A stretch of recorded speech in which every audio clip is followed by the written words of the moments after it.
trickling in. We're going to get started in a few minutes, just a minute or so. So yeah, welcome. Okay, let's get started. Yeah, okay. Okay, everybody. On behalf of PHE Partners in Campus and Community Engagement, I'd like to welcome you to day 2 of the Inland Northwest Community Engagement Institute. Woo! Yeah. Today we'll begin with a series of Bob Talks, or bursts of brilliance. These talks will be given by our local community leaders, and each will highlight innovative programs, initiatives, or research occurring across our region. Our speakers today include Ryan Oelrich, Executive Director of Priority Spokane, Logan Camporeale, Interpretation Manager at the Northwest Museum of Arts and Culture, and Wendy Bromley, Assistant Principal at North Central High School. Each will speak for about 10 minutes, and we will wait until all three have spoken to open up the room for questions. But before we begin, I'd like to introduce and welcome Linnea Broker from Washington Campus Compact. Would like to make a short announcement. Linnea? Oh, and Kara Adams. Sorry about that, Kara. Come on up. There you go. Thanks. Can everyone hear me? I think I project pretty well. I don't even know that I need a mic, but I was saying this reminds me of the book, If You Give a Mouse a Cookie. Does everyone know that book? Yes. If you give a mouse a cookie, he's going to ask for a glass of milk. Give Linnea a mic, she's going to get your attention, and then she's going to ask you for money and a proposal. No. I just wanted to say that it's our privilege to be a sponsor of the Community Engagement Institute and also a sponsor of the critical conversations that you were having yesterday, and I think that you will continue to have today around community engagement and community engagement scholarship. So in that line, I want to bring to your attention a couple events that are coming up in the future. So you had in your folder a postcard, and I just want to tell you about these upcoming Washington Campus Compact events. So I'm going to talk to you about one, and then I'm going to turn it over to Kara to talk to you about the other side. So in October 11th and 12th, we have Washington Campus Compact's annual network meeting. The network meeting is being hosted at WSU in Pullman with the team from the Center for Civic Engagement there. And at that first day, the annual network meeting, we will be exploring our community engagement practice through an intersectional framework. And we are very honored and pleased to be able to announce that Tania Mitchell will be our guest note speaker and facilitator for the day. We've also added a second day to our meeting this year, and the second day will focus on one of our critical community issues, which is food security. So we'll also be looking at food security through an intersectional framework. And with that, I want to also let you know that there is an RFP that is open, a call for proposals. So if you are, or you know of colleagues who are working on food security issues, please submit a proposal. We're really excited about that. So WSU Pullman, October 11th and 12th. And then I'm going to invite Kara up to talk about another event that's coming up more quickly and involves community engaged scholarship. Great, thanks Linnea. I'm Kara Adams from the University of Washington, Bothell, and I've had the opportunity to send a group of faculty for the past 3 years to the pen to paper writing retreat about and for with the scholarship of community engagement. And about 2/3 of the participants are faculty. There's community partners that are writing and publishing, and then also graduate students or community engagement practitioners that might be writing about community engagement scholarship. I've debriefed with all my faculty after they get back, and they say it's one of the most impactful professional development opportunities they've had to work one-on-one with the journal editor. You're either on the ready to write or planning to write track, and you bring an abstract, and so there'll be about 7 to 8 journal editors nationally from different journals, both specifically in engagement, but in some disciplines. So there might be the Civic Science Journal, or there might be Democracy and Civic Voice Journal. So we have 4 journal editors confirmed, and hopefully there'll be a couple others. But this will be at Dumas Bay, which is just north of Tacoma, south of Seattle, August 26th, which is Sunday, Monday, and Tuesday. And highly encourage you to register or encourage faculty and partners or yourselves if you're thinking about writing for this audience. And also talking about beyond writing, so how do you think about scholarship beyond the publication and the journals. So it's a highly fabulous opportunity, so I wanted to make a pitch for that. And I think one of the journals that we know is the Journal of Community Engagement, I think, in higher ed. Right, that's one of the ones that we know will be there. And as Cara said, we expect 6 to 7. So it's really exciting. And Dumas Bay is a beautiful place to find space and time to do that. So we hope that you'll be joining us there and have a great second day. Thanks.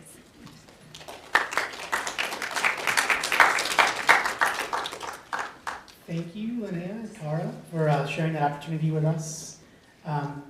Without further ado, please join me in welcoming our first speaker, Ryan Oelrich.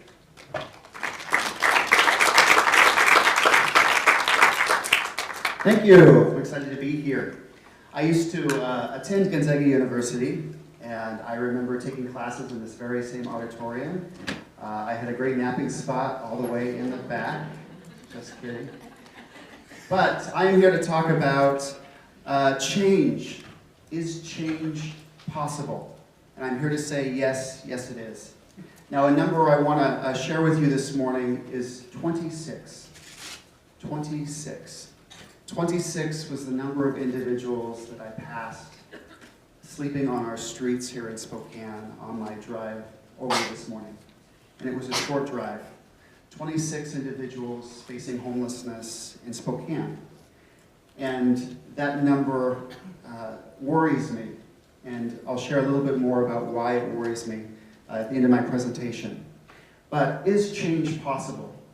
The organization that I have the honor of serving as the director of Priority Spokane believes it is, and we have a track record to prove that it is. But the solution to if change is possible lies in a very simple formula. So if you can help me out really quick and repeat one word after me. We. We. We. We. And it's in that word that so much power lies, the power to affect change. We. So the mission of Priority Spokane is to affect change. We are a collaboration of very different organizations working to create a vibrant community here in Spokane County. Now, collaboration is the strength to our organization. 75% of what Priority Spokane does is in prioritizing, looking at data and identifying what is the largest issue facing Spokane County, finding a plan and then carrying that plan out collaboratively through some very diverse partners. 25% of what we do is facilitating partnerships and teaching and helping very different organizations learn how to work together to reach and meet goals. So the different organizations that make up my organization, we have city and county governments, health district, our foundations, universities such as Gonzaga, medical institutions, school districts, businesses, nonprofits. All very different entities coming together, learning how to work together to affect change. So here's the logos of the wonderful entities that are part of our organization. You can see these are all very different. We have businesses that are focused on delivering a service and generating profit. We have nonprofits interested in carrying out services, government entities, foundations, all these very, very different entities how to work together collaboratively. So how our process for affecting change works, just give you a quick snapshot. So initiate, we go out into the community, we look at a lot of data, we're very data driven, community leaders, have them discuss that data, and then they actually vote on what they see as the biggest issues facing Spokane County. We then prioritize those issues, looking at what is most important right now, what's the biggest need facing Spokane that needs addressed. Strategize, implement, evaluate, and improve. So a few things about the priorities that we select. They are laser focused, they require cross-sector collaboration, they're data driven. I have a long history in nonprofit work and I love anecdotal stories. they're powerful, they're amazing, but they have to be followed up with data. And so I love that our organization loves stories, but also we always ask ourselves after listening to a story, what does the data tell us? Meet a major community need not already being met, and then moves the meter in 3 to 5 years. So we only choose priorities that we know we can make a difference in 3 to 5 years. So that eliminates some priorities, but we realize that human beings, we have a short attention span. And if it's going to take us longer than that 3 to 5 years to implement change, for our priority process, it doesn't work. So we choose priorities that we know we can get a handle on in 3 to 5 years. What we don't do, we don't duplicate what's already being done. We don't reinvent the wheel. So we have a past history of success. Our organization, using that snapshot process I just showed you, in just a few years back, we had a high school graduation problem in Spokane. Under 60% of our high school students were graduating, kind of a problem. So we got involved, shone the spotlight on that issue, looked at research from across the country, put together a plan, engaged our school districts, our businesses, all those entities that I just mentioned, and we worked collaboratively to address this issue. And in 5 years, we were able to raise that graduation rate from under 60% to over 80%. And that's something that we're proud of. Yeah. So a secret weapon that we use, I told you data is very important. We have a wonderful website we always go to, Community Indicators. It's one-stop shopping for data. This is a website I am always pushing on all of our partners and members. Look at the data, look at the data, look at the data. And this is a great website that helps us do that, helps us look at the data in a variety of different forms and track how we're doing. So our current priority, I mentioned that those 26 individuals facing homelessness bothers me. And 6 years ago, we went through a community assessment process and realized that poverty in Spokane was a growing problem. This affected our businesses, our government, our health sectors. This needed addressed. But we wanted to really solve this problem. We didn't want to do or duplicate efforts that are already being done. And so we ended up realizing that, well, if we want to stop homelessness, we need to start sooner. And a particular data point that really bothered us was we saw a 60% increase in the number of homeless students in Spokane in over 5 years. And that was really troubling. And we realized that homeless students become homeless youth, become homeless adults. We realized to really affect change and get ahead of this issue, we needed to swim farther upstream and focus on stabilizing students, children, before they became homeless and their families. So that almost 60% increase translated into over 3,500 homeless students in Spokane schools. Now, a few things about homeless students. They're 4 times more likely to get sick than other children, 2 times more likely to have learning disabilities, and then by age 12, 83% of homeless students will experience a violent event. And just when it comes to very basic logic, it's going to be very hard for a child who is homeless to focus on anything else like education, ABCs, numbers, when they don't know where they're sleeping that night, when they don't know where their next meal is going to come from. So we partnered with a local university, and with all of our collaborative partners, we came up with a plan, and 2 years ago we placed community health workers in Spokane public schools with access to a flexible funding source to meet needs. And this is a very simple process. We looked at models used elsewhere across the country and adapted them to fit Spokane. After the first year of our pilot project, of the 100 children that we engaged with and worked with, 74 of them were housed and were stabilized. So the end goal of our project was to stabilize homeless and at-risk students, reduce student stress, graduate at-risk students, support at-risk students in obtaining post-secondary education, resulting in cost savings, resulting in a decrease in crime rate, increase in employment. You can see all of the trickle-down benefits of helping homeless students and assuring that homeless students are housed. So I mentioned that of the 100 children that we have worked with, 74 were housed or stabilized in the first year, and this is what I'm really excited about.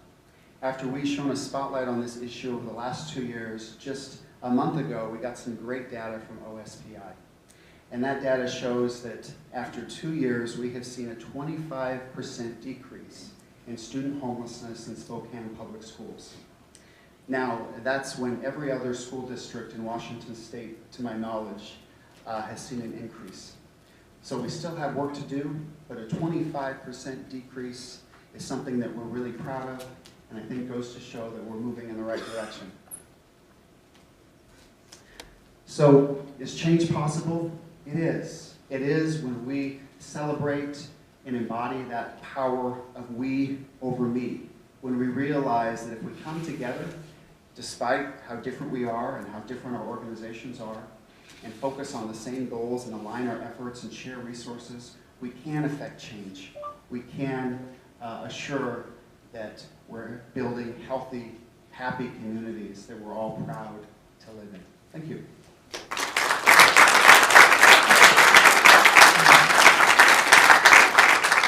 Thank you so much, Ryan, for your talk. Please join me in welcoming our second speaker, Logan Camporeale.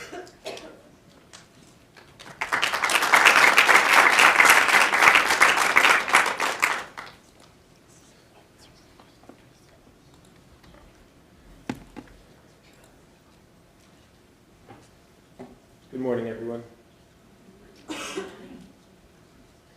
My name is Logan Camporeale, and I'm excited to tell you about my research regarding racially restrictive covenants. Before we spend 10 minutes talking about land use law, I'd like to begin by acknowledging that we're on the ancestral lands of the Spokane tribe. Today, I'm going to tell you about how I learned about racially restrictive covenants in Spokane. Then we'll talk about what a covenant is and how they spread across the county. Then we'll shift gears a little bit and look at the national context, including the Supreme Court and the Fair Housing Act. Finally, we'll talk about what can be done to remove covenants in our neighborhoods. And as a public historian, collaboration is critical to the success of my projects. I will finish this presentation by going through the collaborations that have made this work possible.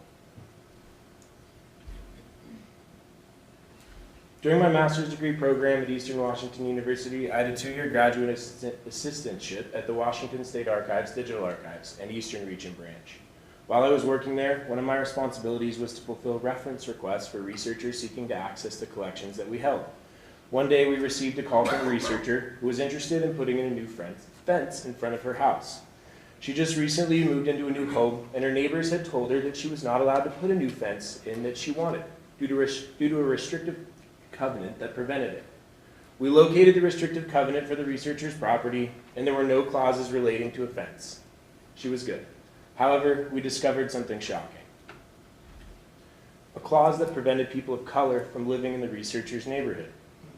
After seeing the covenant, I immediately began to research how they worked and where they are located in Spokane. And well, I guess I should say, I'm a bit of an activist. So I also started to wonder, are these things still on the books? And if so, how can we remove them? But first, let's unpack restrictive covenants and what they do. A covenant is a property document that is often attached to a deed or a plat that sets specific rules that are permanent and run with the land. They're usually for a group of homes, often an entire addition or neighborhood. In Spokane, these documents are filed with the county auditor when they are put in place, and home buyers should be notified of them when they purchase a property. In most cases, the only way to remove covenants is for a majority of property owners to agree to change them. What sorts of things are restricted in these covenants? Things like temporary structures or nuisances, rather ambiguous. This unique one, or this no detached garages, those are ugly. This unique one that sets you have to be done in 6 months building your house, including painting.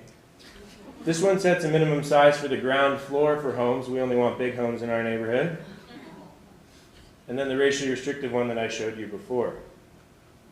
So how does this work? Some of you might be home buyers, you might have seen these things before. This is a statutory warranty deed. It's the document that's used to transfer property from one person to another, or one of the documents.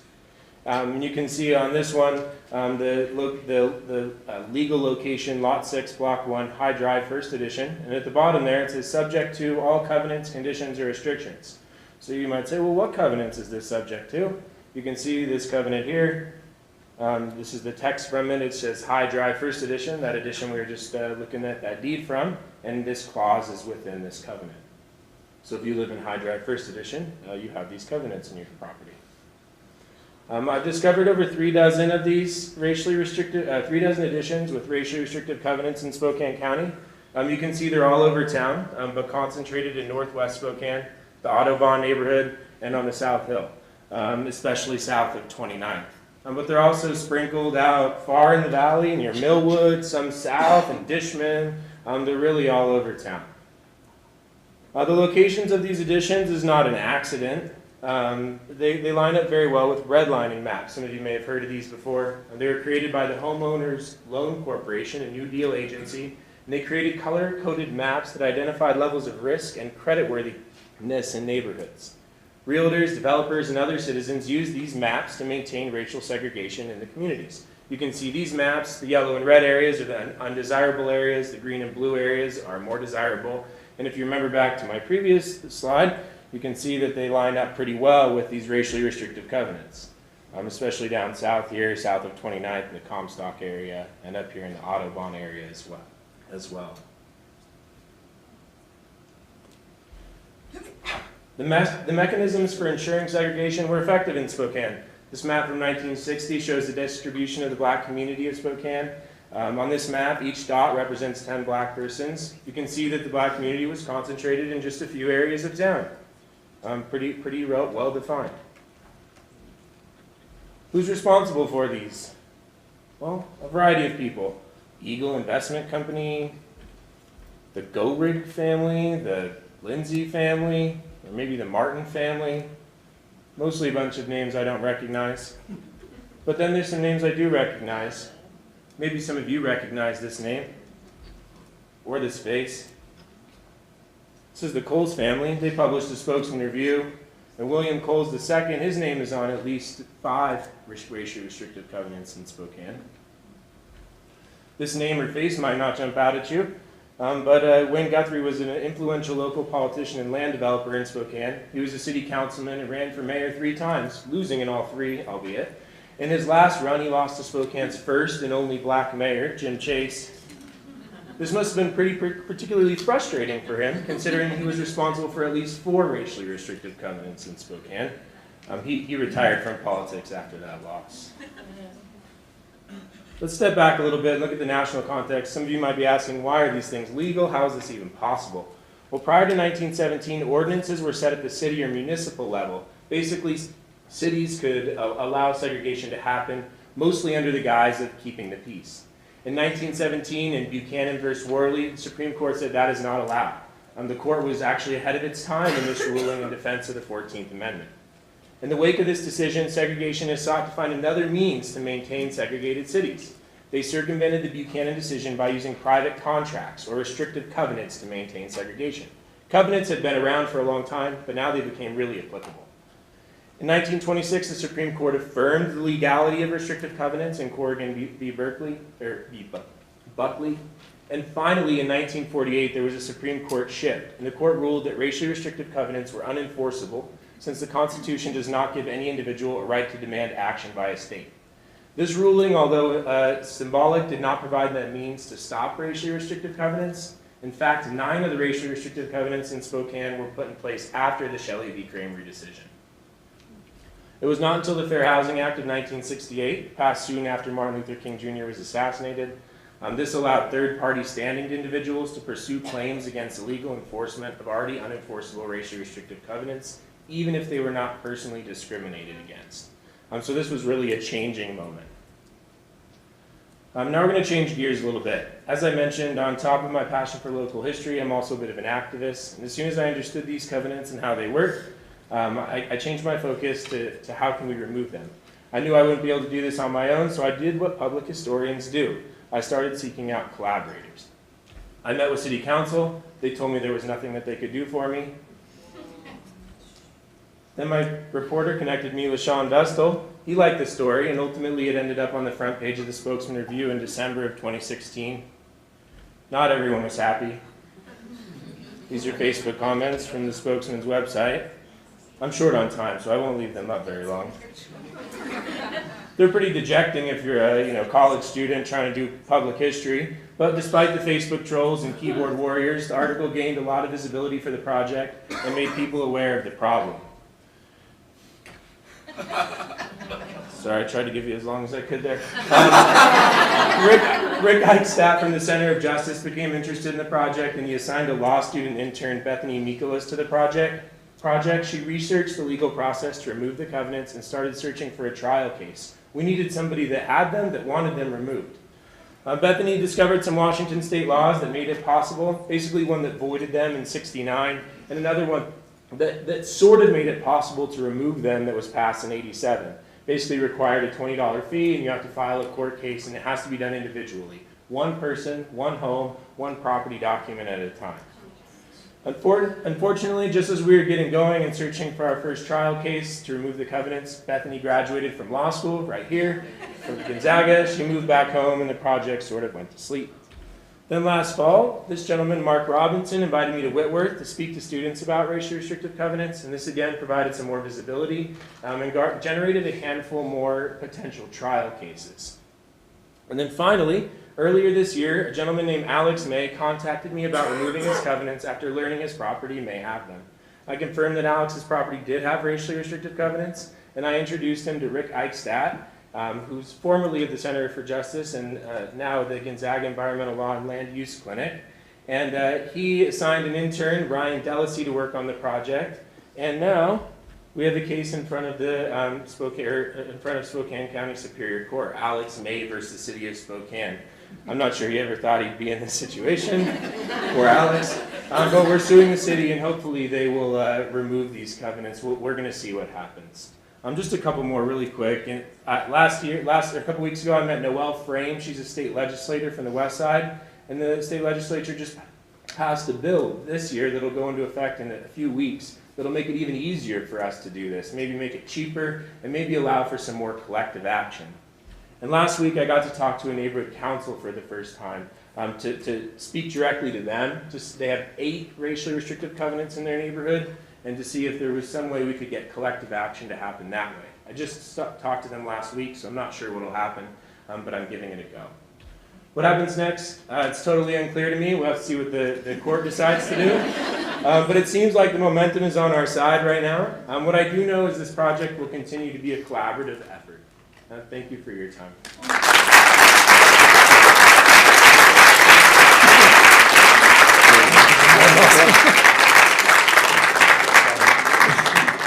Thank you so much, Logan.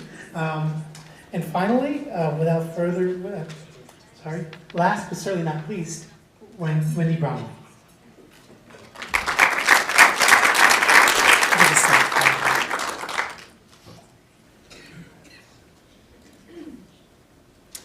Good morning, everybody. It's hard to follow up a good laugh to talk about teen suicide, so I'm sorry to be, So igniting hope. July 30th, 2017. So why is that day significant? Well, for me, may not have any significance for you, but for me that was the day that I learned that we had a second suicide in our school in just less than 3 months. And at that point, one of our student assistance specialists and myself would sit down and we would begin talking at lunch and saying, if I was king for a day, or, if I controlled the world, this is what I would do. And I'm sure all of you have had those moments where you've sat with a friend or a colleague and you've talked about what you could do if you could change things. And for us, in just a very short time, just a couple more months later, I would learn that there would be another suicide. And then in February, another teen died in our school, thought to have been attributed to suicide, making it 4 suicides in 10 months. And for a school of 1,400 students, that's not a big school. Everybody knew somebody. And so it has affected us this last school year. And so July 30th is the day that she and I went to lunch, and we started talking about what could we do. And we are one of the most resource-rich schools in probably all of Spokane County. In fact, I had to write this down because it's kind of hard to believe sometimes.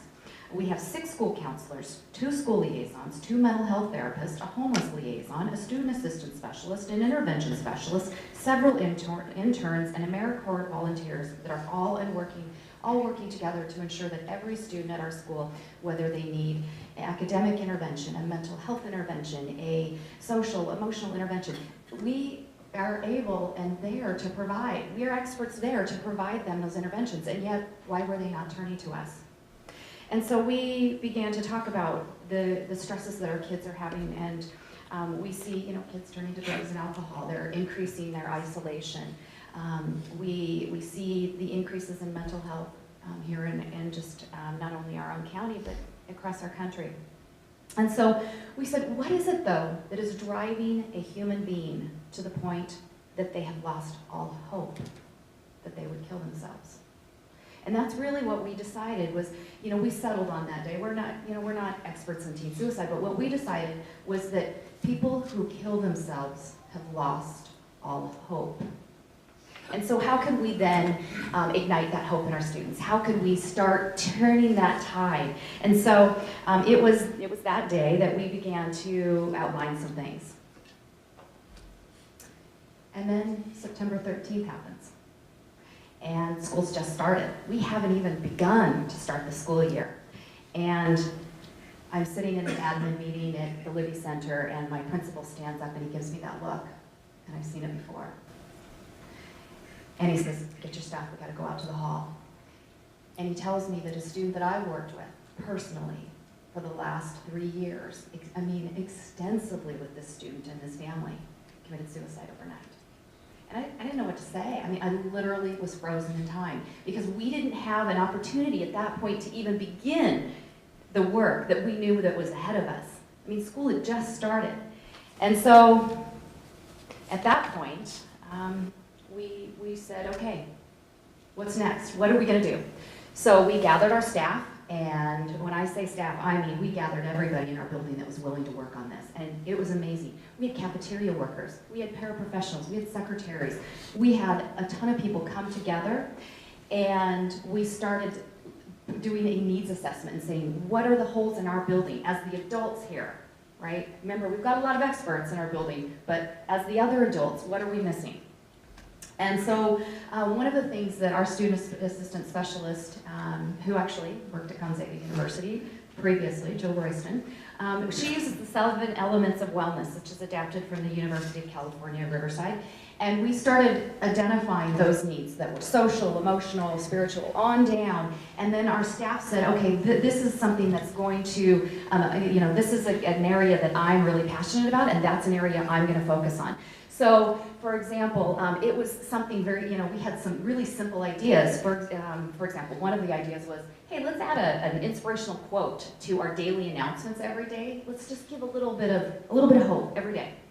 Up to where this summer we're taking a large group of teachers to trauma training. And so there was all kinds of ideas that came out of that. And then we involved our parents. We met with our parents and said, you've got to come in. You have to be part of this engagement. And what did we do? We fed them, because that's what you do when you want parents to come to school. And we used that same protocol and divided up into the 7 elements again and said, what was it that we could do? And we listened to them, and rather than us talking to them, we brought in outside experts.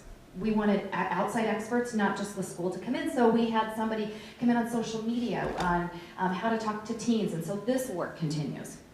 And then we talked to our students. Novel idea. Ask the students, what do you need? And so we first off went to our leadership class and we said, what is it that you want to see? And what was great was that they said, hey, we've heard about an idea that Meade High School does called Breaking Down Walls, and they do it every year. And so we took a group of students and staff and we went and watched, participated with them for their full day.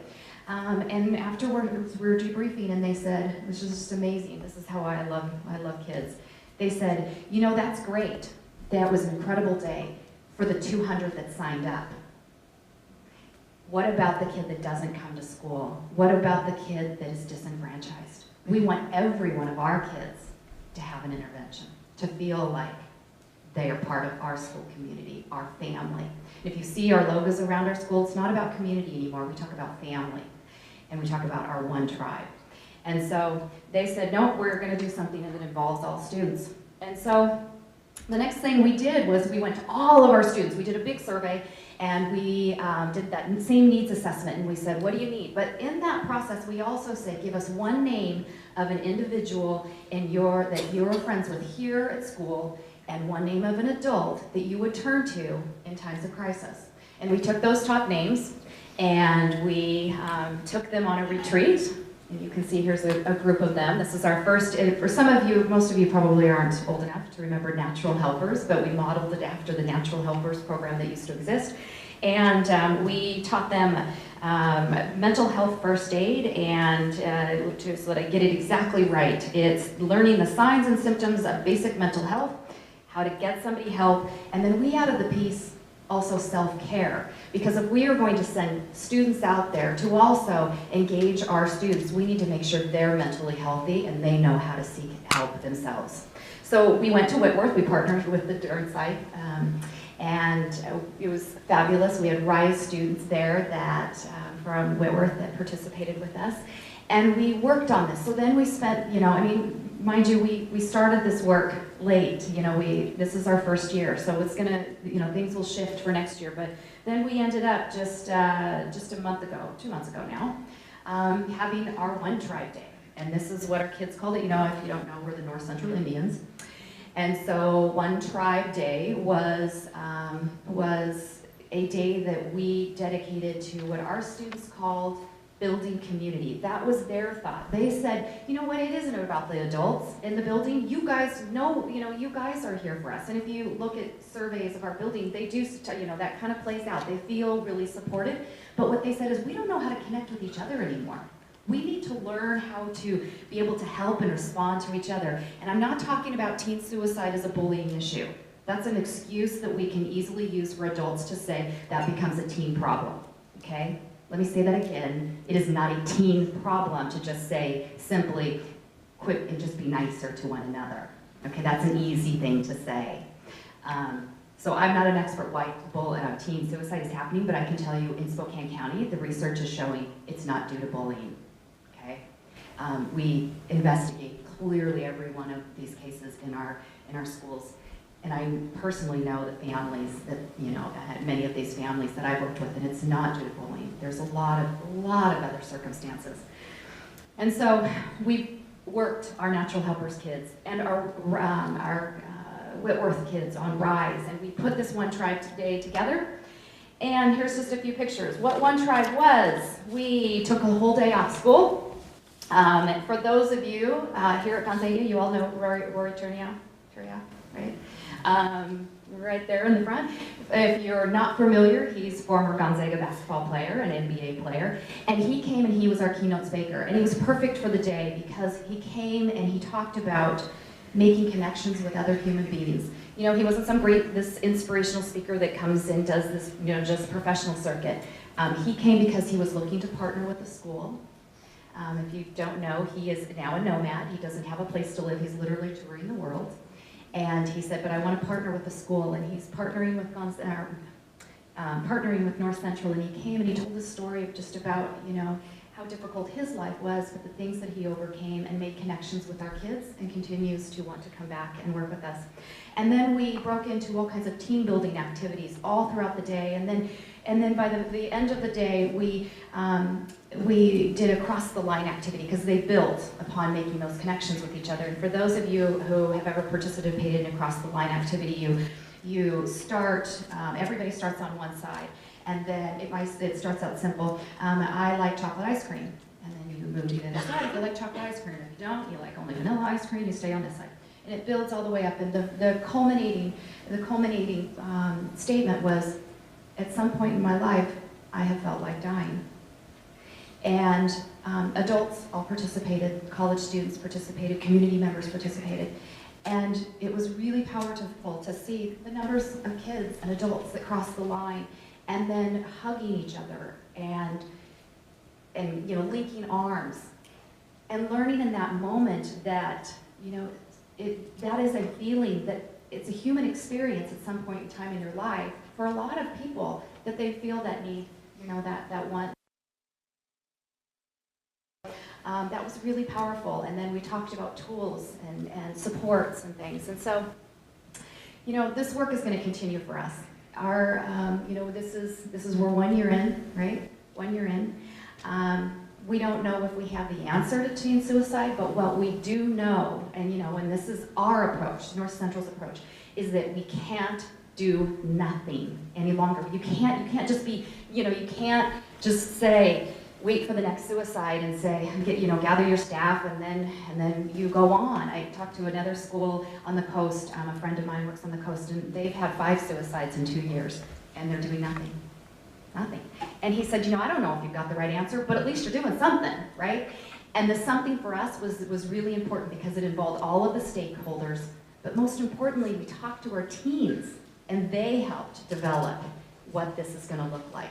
Hopefully, they are starting the movement and turning that tide. Thank you.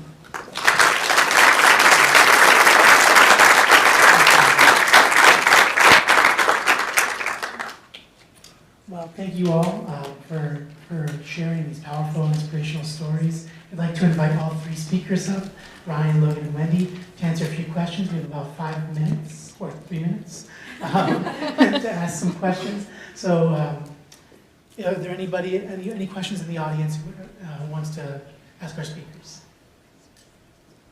Yes. Question for Wendy. Yes. Did you or your students identify social media as being part of the mix around teen suicide? And if so, how are you addressing that in the community? Yeah, I like the question, linking teen suicide and social media. Interestingly enough, that's what our parents thought, right? And that's why the very first concern, or the very first speaker we had in was on social media, was and to teach them. Now, having a kid at North Central who, I think they like to live in denial.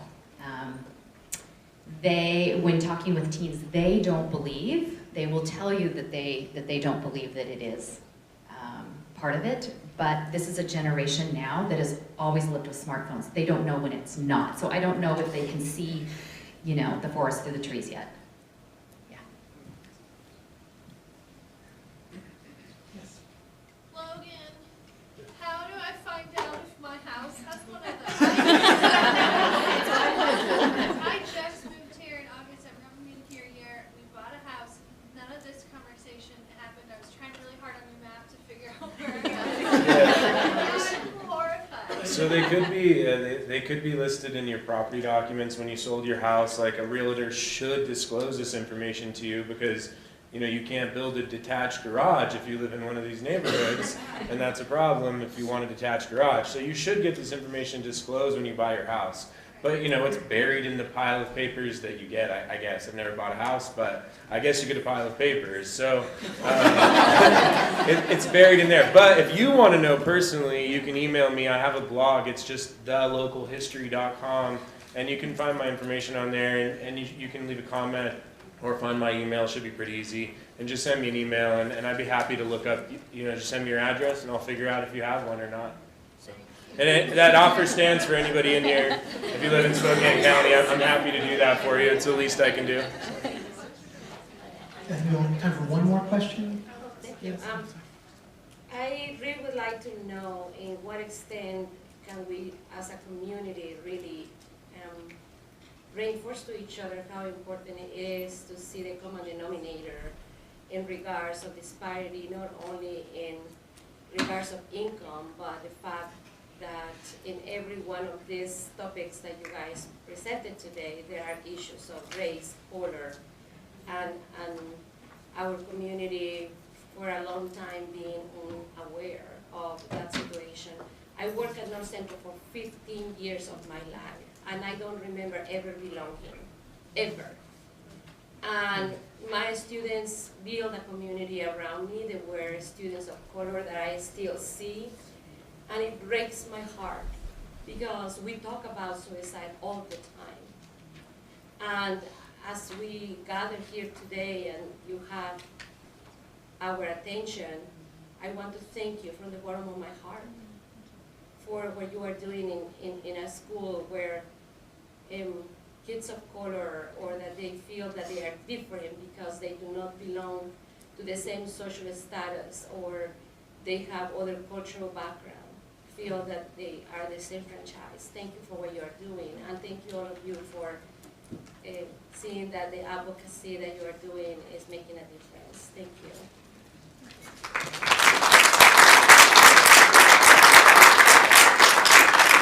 Well, thank you so much for coming. Any responses? Anyone want to respond to that? Or I think we're good. Well, thank you all so much for coming. What a great way to close us out here. We'd like to thank all of our speakers for speaking with us today and sharing their great stories. And thank you so much. Thank you. Yes, so one more time for our speakers. We're going into our first sessions now. If you please pay attention to the inside of your folder, we have evaluations we'd like you to fill out by the end of the day and bring them to the room that you registered in. Or turn them into the students in your classrooms. But thank you all so much for coming, and please enjoy the second day of the CEI.